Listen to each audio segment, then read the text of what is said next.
Ay mga kaibigan, bago po tayo mag-start ha, gusto ko lang magreklamo 'no, magrereklamo lang ako. Alam niyo ba mga kaibigan, pagdating ko dito sa bahay namin sa Dasmariñas, Cavite, nalaman ko wala ng tubig. Hmm, wala daw tubig. So, ano na ngayon, April 3, wala pa ring tubig. O ano, kilos-kilos naman, Water District ng Dasmariñas, Cavite. Ano, wala bang gagawin, Kiko Barsaga? Ano, LGU, baka naman puwedeng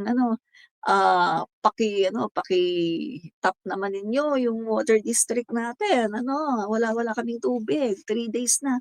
Ang hirap-hirap po 'pag walang tubig 'no? Eh, ako mga kaibigan, matitiis ko pa ang walang kuryente, pero ang walang tubig, ay naku, ang walang kuryente, mahirap din 'yun, wala tayong live, wala tayong internet 'no. Pero ibig ko sabihin mga kaibigan, mas ang tao mas mabubuhay kapag may tubig. Kasi nung unang panahon wala naman tayong kuryente, 'di ba? Oh, may kuryente ba nung unang panahon? 'Di ba wala. Oh, nakagasera lang, yung naka-Petromax lang 'no, sina Jose Rizal nun. Wala namang kuryente, pero nabubuhay ang tao kasi may tubig. So, importante po ang tubig. Kaya Water District ng Dasmariñas, Cavite, galaw-galaw naman kayo mga gunggong, 'no? Oh, naghihirap na dito ang mga taga Dasmariñas, 'no, dahil walang tubig. Mga gunggong kayo, galaw-galaw naman. Hindi puwedeng sabihin na, "Ay holiday ngayon, holiday." Oh, hindi po namin matawagan ang water district. Holiday daw. May mga nagsabi mga kaibigan na mukhang eto hindi ko alam, eto lang yung, sa pantaha ng mga tao na nandito sa Dasmariñas.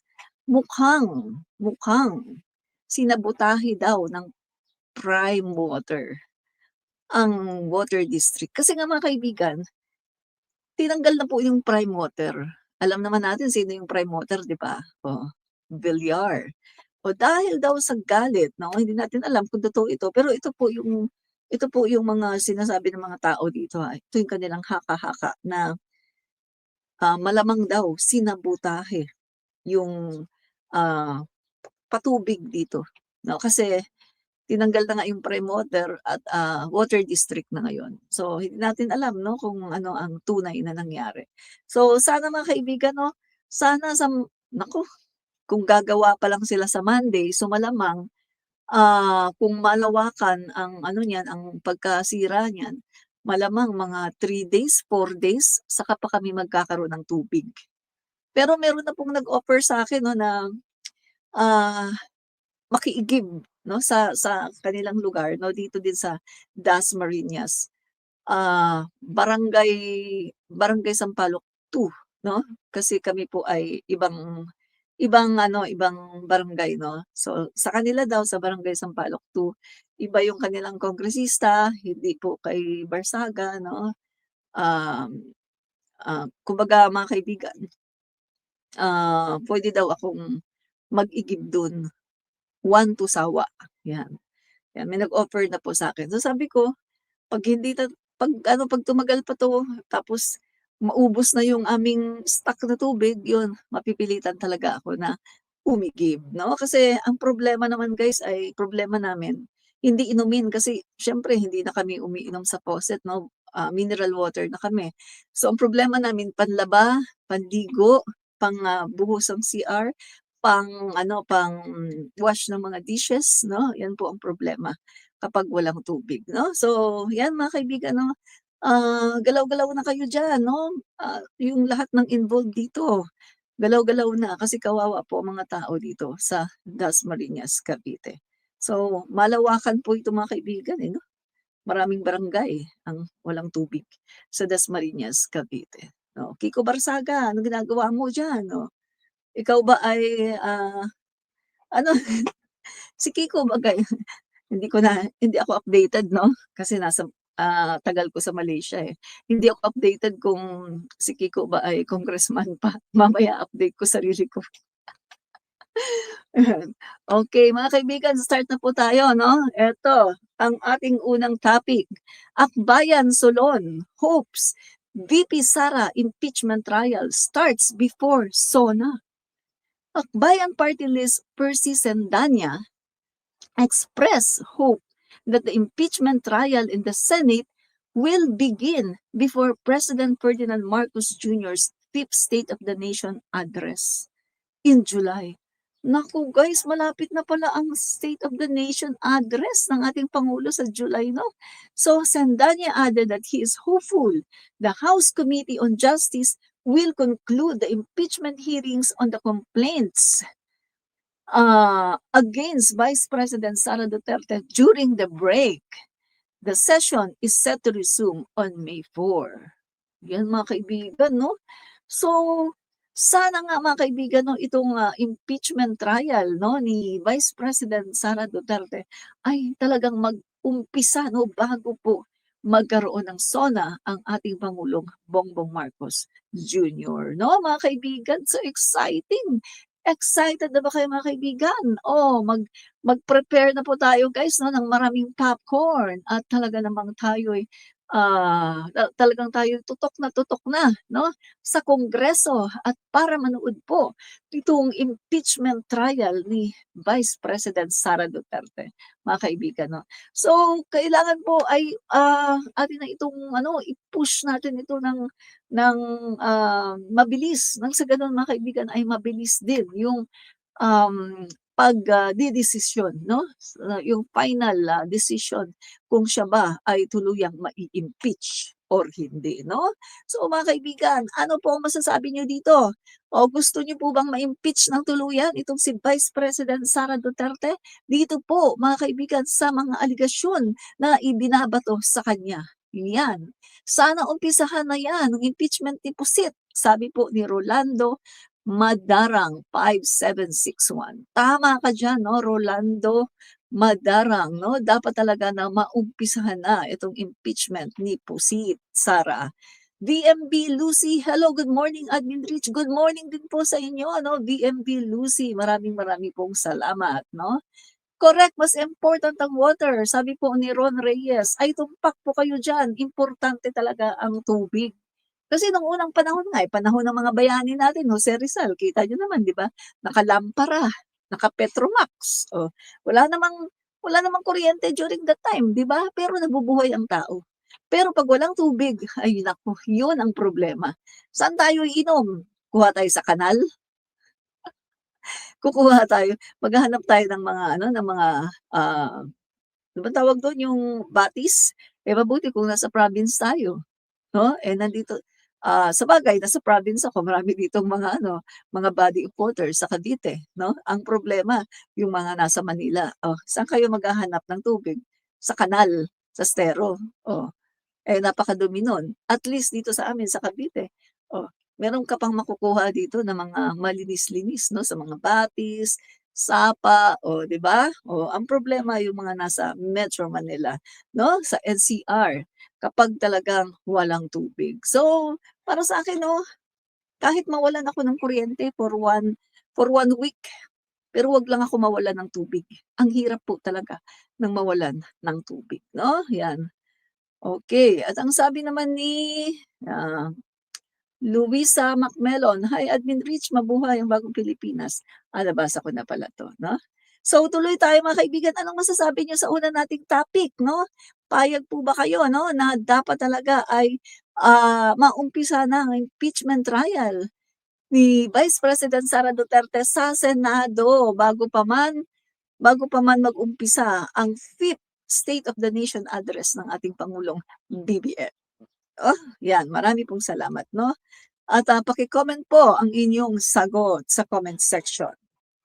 Iyan mga guys, ang ating susunod naman na topic ngayon. Naku mga kaibigan, o tingnan niyo 'to. Customs takes custody of Zaldico's 8 luxury cars in Manila compound. The Bureau of Customs on Wednesday took custody of 8 out of 18 luxury cars linked to former Ako Bicol Representative Saldico, and which were and which were seized in January. And guys, tingnan natin nung 2022 Rolls-Royce Phantom 8 no, na binili 'no, binili nung 2022. Tapos Toyota Sequoia 2024, Lexus LX4 50D 2020, Cadillac Escalade ESV, Mercedes-Benz V220, 2018 Lexus LX570, 2017 Cadillac Escalade, and 2024 Cadillac Escalade ESV. Wow, 8 po 'no, 8 out of 18 luxury cars na, naka-link 'no kay former ako Bicol Representative Saldico ay, ito po mga kaibigan ay nasa kustodiya na ng custom 'no. So mga kaibigan, eto pa nga po si Saldico mga guys 'no, konti na lang po ang oras po nito 'no. Ito po ay talagang mahuhuli na 'no, matinik magtago. 'No, mga kaibigan, matinik magtago kasi ang daming pera, eh, 'di ba?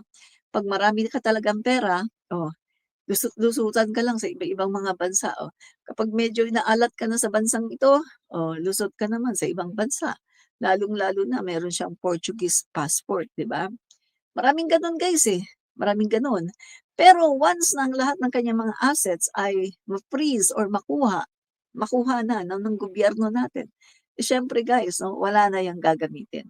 Pero ang pagkakaalam ko may mga asset 'yan, eh, sa iba-ibang mga bansa 'no, na wala po tayong jurisdiction. So 'yun ang, problem, yung mga assets niya sa ibang bansa, sa iba-ibang mga bansa sa buong mundo na wala tayong jurisdiction 'no, mga kaibigan. Pero yung mga asset niya dito ay na-freeze na guys 'no, at yung iba ay nakukuha na ng ating, gobyerno 'no. So konti na lang po ang, panahon nitong si Zaldico at malapit na po 'yan mga kaibigan, malapit na po talaga 'yan, sumuko or mahuli 'no, 'yan. So kung ako dito kay Zaldico 'no, guys, sumuko na lang siya. Harapin ang lahat ng mga, bintang paratang sa kanya. Pero hindi kasi madali na sumuko, eh, para sa kanya kasi meron siyang kasalanan. Kitang-kita guys, eh, ang tao, ito, tandaan niyo ang tao na may kasalanan magtatago talaga 'yan, 'no? Wala kang nakitang tao na na walang kasalanan na hindi nagtago, 'no? Nagtatago siya kasi alam niya na may kasalanan siya. Yun ang katotohanan guys 'no. At kita naman natin marami talagang ebidensya na talagang siya ay, naka-commit 'no ng kasalanan. Ang daming nagrereklamo patungkol sa kanya, eh, guys 'no. Katulad na lang ni Ombudsman Boying Rimulya, o 'di ba? Nagsalita si Ombudsman Boying Rimulya na nung siya ay nasa DOJ 'no, DOJ secretary pa siya. Aba, hinihiritan din daw siya ni Saldico. So, meaning to say mga kaibigan, may ebidensya talaga 'no, na si Saldico ay gano'n talaga yung kanyang gawain. Nakakapagtaka lang 'no, kasi ever since guys, mayaman na talaga 'to, eh, kasi siya meron ng mga construction firm 'yan, eh. Pero talagang ano siya 'no, yung matatawag nating greed, yung kanyang greed ay hindi na niya makontrol, na gusto pa niya ng more, more, marami pa. Hindi niya iniisip yung kanyang spiritual aspect. Hindi niya iniisip guys na ang pera na naipundar niya sa mundong ito ay hindi niya madadala. Kahit singkong duling ay wala po siyang madadala. What's the most important is our soul. Yun po mga kaibigan, yung ating kaluluwa. Dahil ang kaluluwa natin mga kaibigan, yun po ang magsa-suffer sa eternal hell kapag tayo ay gumawa ng masama sa mundong ito, 'di ba? So guys 'no, bago pera, oo totoo, dapat may pera. Oo, totoo. Kapag may pera ka, maalwan ang buhay mo. Magiging masaya ka. Pero money cannot buy happiness. Tingnan mo, ang yaman-yaman niya. Pero masaya, sa tingin niyo masaya siya ngayon na nagtatago siya? Sa tingin niyo masaya siya ngayon na hindi siya free na makagalaw, makauwi ng Pilipinas at hindi siya free na magpakita sa sa public. Siya ay nagtatago. Pero ang dami niyang pera, ang dami niyang kayamanan na hindi naman niya madadala sa hukay. Kaya bago ang lahat mga kaibigan, bago ang salapi, dapat tinitingnan natin yung ating spiritual aspect. Huwag niyo po kakalimutan yan guys 'no. Ayan ang isang bagay na huwag niyong kakalimutan.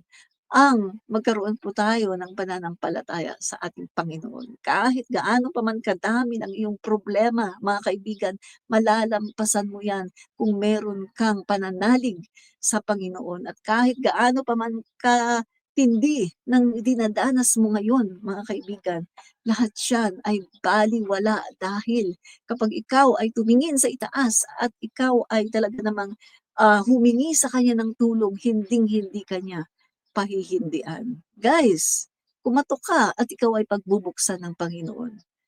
Tumawag ka sa kanya at ikaw ay kanyang didinggin, 'no? Kulang lang talaga sa pananampalataya ang maraming tao, 'no?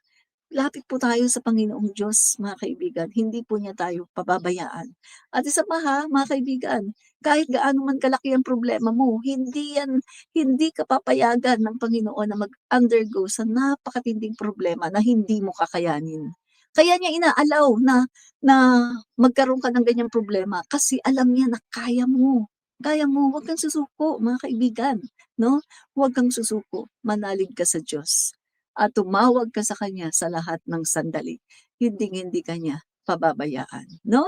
So 'yan po ang aking, masasabi 'no, lalong-lalo na ano ngayon, ano na ba ngayon,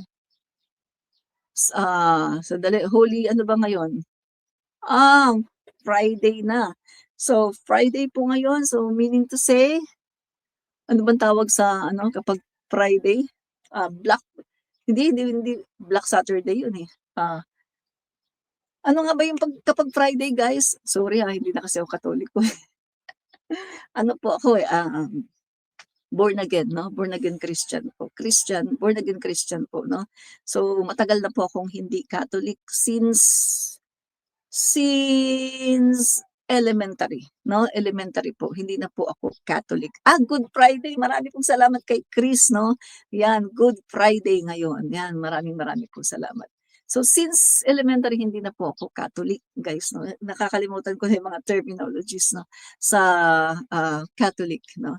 So 'yan guys 'no, paalala ko sa inyo, ngayong Good Friday, i-renew po ninyo yung inyo pong pananampalataya sa Panginoon 'no.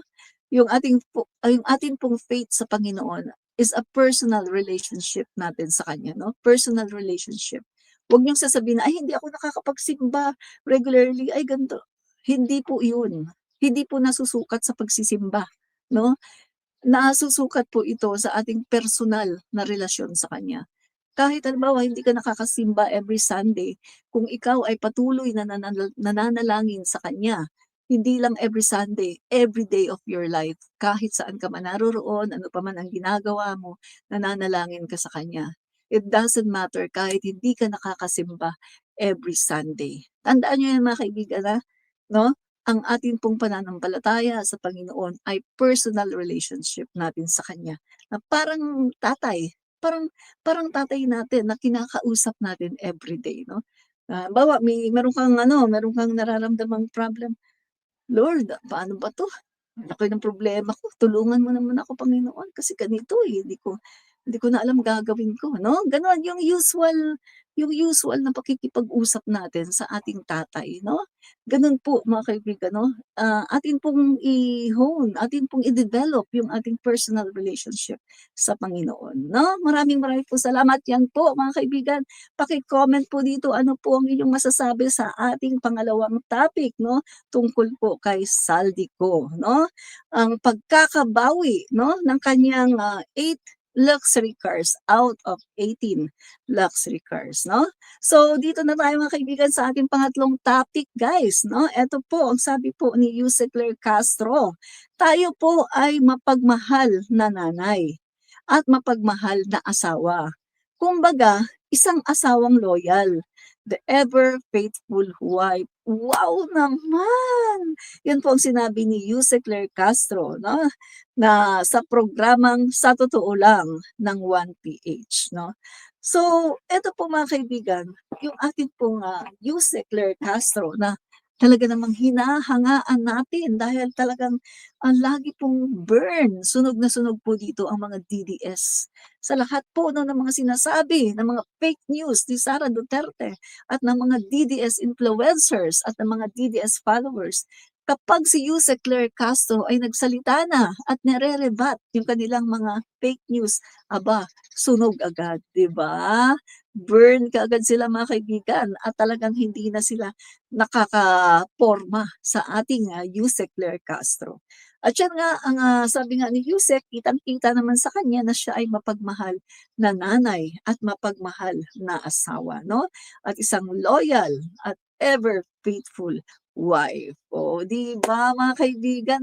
Kaya nga guys 'no, kaya nga nung sinabi ni VP Sara Duterte na na sana daw magkatuluyan 'no, si PBBM at saka si Yuse Claire Castro. Tingnan mo 'yan guys, tingnan niyo yung utak ni Sara Duterte. Alam niya na may asawa si Yuse Claire at alam din niya na si PBBM ay may asawa. At senior na si PBBM, at saka malalaki na yung anak tapos sasabihin pa niya magkatuluyan yung dalawa. Tingnan mo 'yan. So meaning to say, si VP Sara Duterte po ay mukhang wala po talaga sa kanyang katinoan, wala po talaga sa hulog mga kaibigan. Kasi nga kita mo talagang kung ano-ano nang masasabi niya, para lang makapagsalita, 'di ba? Sandali, ang sabi ni Walk the Talk 143, The Parable of Rich, Poor. Opo 'no, tama ka diyan, Walk the Talk 143. Yung The Parable of the the Rich and the Poor 'no, eto yung ano, yung, merong isang mayaman 'no, medyo ano tayo sa Bible 'no, may isang mayaman, etong mayaman na 'to, grabe 'no, pinuno niya yung kanyang mga barns 'no, ng talagang, punong-puno 'no, at ang dami niyang kayamanan. Tapos sabi niyang gano'n, puwede na daw siyang yung mag-happy-happy na lang kahit hindi daw siyang magtrabaho, mag-happy-happy na lang kasi sa sobrang dami ng kanyang kayamanan mga kaibigan 'no, ay puwede na daw siya mag-enjoy sa kanyang buhay. Pero anong nangyari sa kanya? Kinabukasan 'di ba, hindi na siya nagising at yung kayamanan niya hindi niya nadala doon sa langit. Oo, 'di ba mga kaibigan? So, tama po yung sinasabi ni Walk the Talk 'no. So, hindi mo madadala yung kayamanan mo. Tapos, yung kay Lazarus din 'di ba, yung kay Lazarus tsaka dun sa king 'no, etong si Lazarus ang ginagawa niya para makakain, nandun siya under the table 'no nung king at namumulot lang siya ng mga kung ano-ano yung mga nahuhulog doon sa table 'no, at yun yung kinakain niya kasi mahirap lang talaga si Lazarus. Samantalang yung king, ano, nandun yung lahat ng mga pagkain, very abundant, yung buhay 'no, grabe. Pero nung namatay yung dalawa, dun mo nakita yung distinction. Si Lazarus na isang pulubi na namumulot lang ng pagkain mula doon sa, table ng king na lalaglag, pinupulot lang niya at yun ang kinakain niya. At yung king naman sagana sa pagkain, nung namatay sila dun ngayon nakita yung malaking pagkakaiba. Si Lazarus nandoon nasa Abraham's bosom 'no, at siya dun ay talaga namang, inaalagaan, maayos ang kanyang kalagayan, kumbaga nakakakain siya or nakakainom, nakakakain kung anong gusto niya, talagang maayos 'no, kumbaga nasa paradise. Samantalang yung king, ano nangyari, yung king nandun siya sa isang lugar na talaga namang napakainit, na sa sobrang init ang sabi nung king ay, "Father Abraham, puwede bang pakiutusan mo si Lazarus na i-dip ang kanyang daliri 'no, sa tubig at para daw, matuluan man lang ang kanyang dila kasi gano'n kauhaw doon sa lugar na napuntahan nung king." So meaning to say mga kaibigan, doon nakikita ngayon yung distinction between the rich and the poor.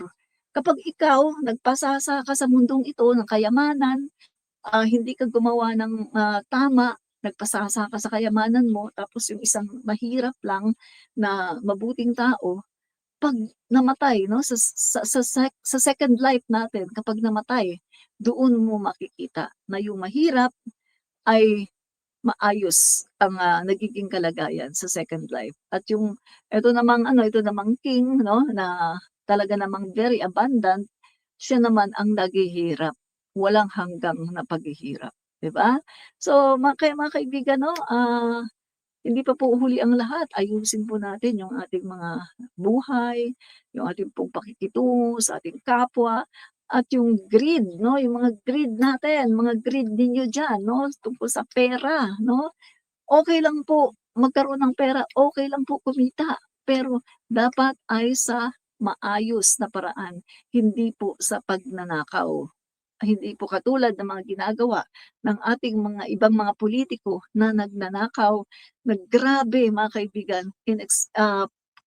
kahit na mapahamak yung ating mga kababayan, mamatay dahil sa mga, baha, wala silang pake basta marami silang pera, oh, 'di ba? Oh, 'yan, oh, okey. So, 'yan guys 'no. So eto po, anong masasabi po ninyo dito sa ating topic 'no, na eto pong, comment po kayo tungkol po dito kay Yuse Claire Castro bilang isang mapagmahal na nanay, mapagmahal na asawa at, isang loyal, ever faithful na wife, 'yan. So mga kaibigan, ano po ang inyong mga komento? Paki-comment lang po sa comment section, 'yan.